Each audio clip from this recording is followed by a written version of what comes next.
E quando você entende o papel do dinheiro, o papel do investimento, da reserva financeira, de você guardar para realizar os seus objetivos, de você se preparar, por exemplo, para o futuro. Quando você entende isso, você começa a guardar esse dinheiro. E o ato de guardar dinheiro não é algo exclusivo somente de quem ganha muito dinheiro. Pelo contrário, existem pessoas que ganham muito dinheiro e gastam tudo, e tem pessoas que ganham muito menos dinheiro e poupam. É evidente que quanto menor a sua renda, é menor a sua capacidade, num primeiro momento, de fazer essa poupança. O que eu noto também é que, diante dessa afirmação, não, porque eu ganho pouco, porque a inflação está alta e tudo isso, as pessoas não poupam, mas daí quando você vai ver na realidade, elas gastam com coisas que não seriam necessárias. A educação financeira, ela te ensina a fazer uma boa administração do seu dinheiro, usá-lo de acordo com a sua possibilidade, que é o quanto você tem, com as suas necessidades, e também projetando você realizar seus objetivos, ter seus luxos e assim por diante. Hoje as pessoas não sabem identificar, por exemplo, o que é qualidade de vida de quantidade de vida. Vou dar um exemplo bem prático. A pessoa pensa que qualidade, ela tem um carro, por exemplo, de 60 mil reais. E aí ela comprou, trocou de carro e foi para um carro de 250 mil reais. E isso, melhorou a minha qualidade de vida. Não, não melhorou a minha qualidade de vida necessariamente, ou proporcionalmente. É evidente que um carro mais caro, em tese, ele é mais confortável, ele tem mais recursos, mas não necessariamente melhorou minha qualidade de vida. Talvez eu tive um pouco de conforto ali, mas talvez eu tenha uma dívida maior, um custo de vida maior e assim por diante. Isso vale para casa também. A pessoa quer comprar uma casa, quer comprar o seu imóvel, o seu primeiro imóvel, e aí ela mora num bairro determinado. E qual que é a primeira coisa que as pessoas pensam? Elas vão, não, ela quer morar num bairro 3 vezes melhor, vamos dizer assim, do bairro onde ela mora. E aí ela começa a, de acordo com a cultura, fazer reflexões que validam essa sua proposta. Então ela fala, não, já que eu vou morar no que é meu, mas muitas vezes não é adequado e não é necessário. Você pode ter a sua moradia, por exemplo, num lugar mais modesto, num lugar onde você possa comprar um imóvel num custo que esteja compatível com a sua renda. E tem outras questões também. A questão não é a moradia. Quando você vai morar em um local, tem todo um cenário, um ecossistema ao redor de onde você mora que vai influenciar os seus gastos, as suas despesas. Então, o que eu quero dizer com isso? A gente precisa entender que o uso do dinheiro vai muito além de fazer conta. A educação financeira, ela vai nos mostrar como a gente se comporta, quais são as nossas atitudes em relação ao dinheiro, qual a nossa visão de bem-estar financeiro, de sucesso financeiro, qual a nossa visão de consumo. Aí é a questão, né? Eu quero ter um iPhone, eu quero ter a casa própria. Eu quero ter um carro de luxo, eu quero ter a casa própria. Eu quero almoçar em restaurante todo final de semana, ou eu quero poupar para o meu futuro. Existem comportamentos e atitudes que eu tenho que ter no meu dia a dia e desenvolver, na verdade. Muitas vezes você tem que deletar o que você aprendeu, foi o que aconteceu na minha vida. Eu deletei muitas coisas que eu tinha aprendido na sociedade e que eu trouxe desde de criança na minha família, porque havia uma cultura.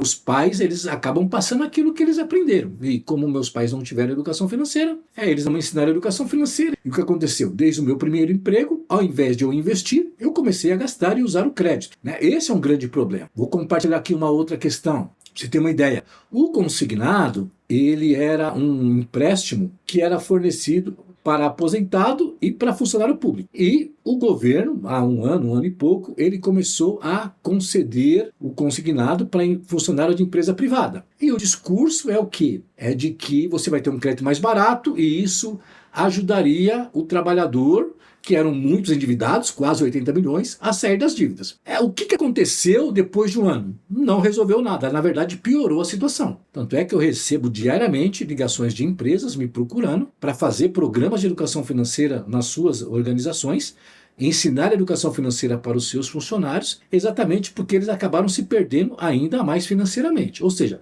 oferecer crédito, e mesmo que seja um crédito barato, não resolve o problema. E é interessante, né, que o governo primeiro ofereceu o crédito e depois de um ano ele ofereceu o tal do programa para as pessoas saírem da dívida, para perdoar a dívida, tal do desenrola e assim por diante. Ou seja, as pessoas ficam envoltas com todo esse contexto e elas não atinam que isso não tem resultado. O que dá resultado é eu aprender a organizar o meu dinheiro e essa organização do meu dinheiro não é só ter uma planilha, né? Não é só ter uma aplicação financeira, não é só fazer uma lista de supermercado, por exemplo, não é virar um avarento, abrir mão das coisas, abrir mão de conforto. Existe uma confusão das pessoas, que quando você pratica a educação financeira, você se torna um avarento. Não é verdade.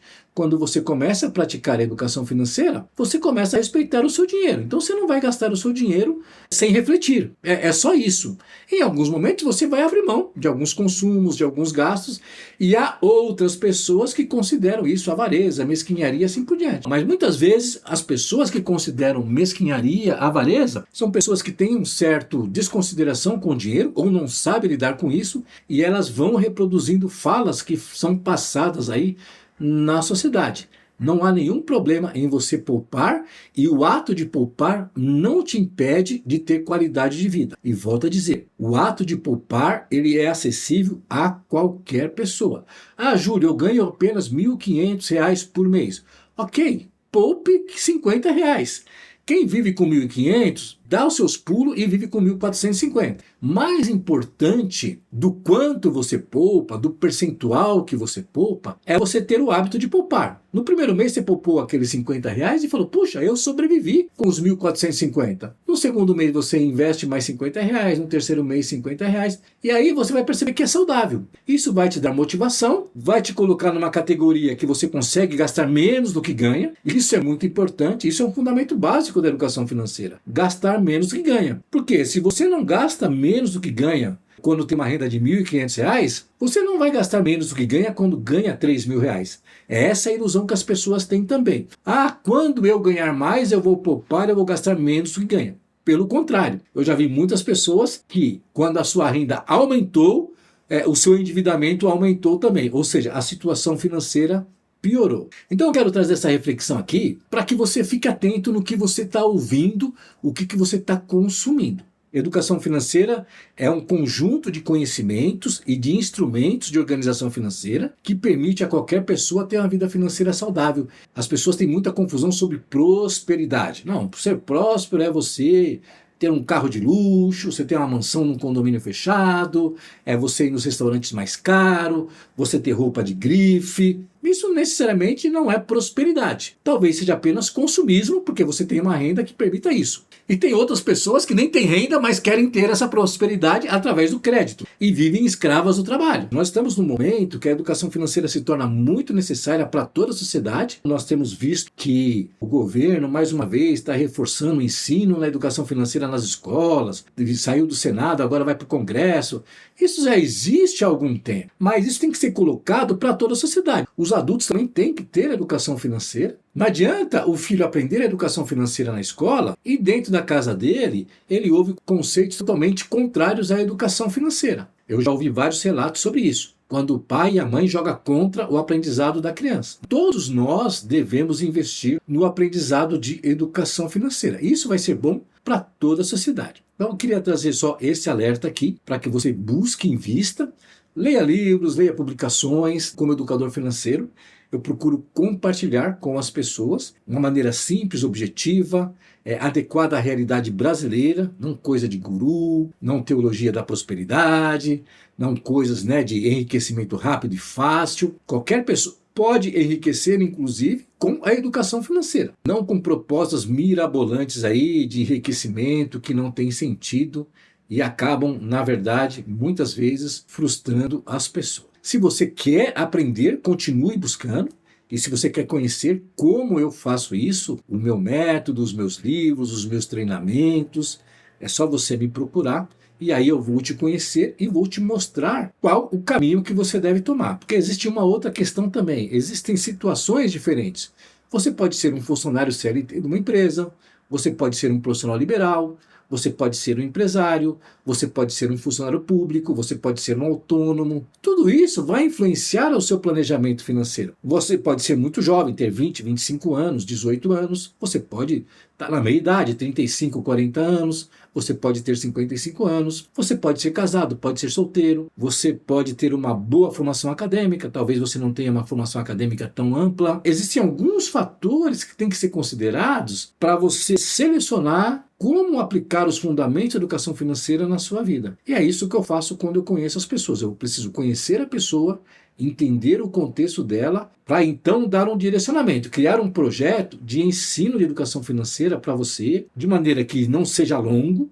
Você não precisa estudar 400 horas de educação financeira para dominar os fundamentos. Você não precisa fazer uma graduação em finanças. Se você for uma pessoa aplicada, aprender os conceitos, que não é algo nada muito longo, e ao mesmo tempo colocar em prática e ir revisando. Eu, por exemplo, eu era um endividado, era um descontrolado financeiro, a educação financeira mudou minha vida, eu já atuo com isso há 17 anos, mas eu continuo aprendendo a cada dia, porque eu sei que é algo muito bom e a cada aprendizado eu me aperfeiçoo. Então o segredo da educação financeira é você continuar aprendendo e aplicando.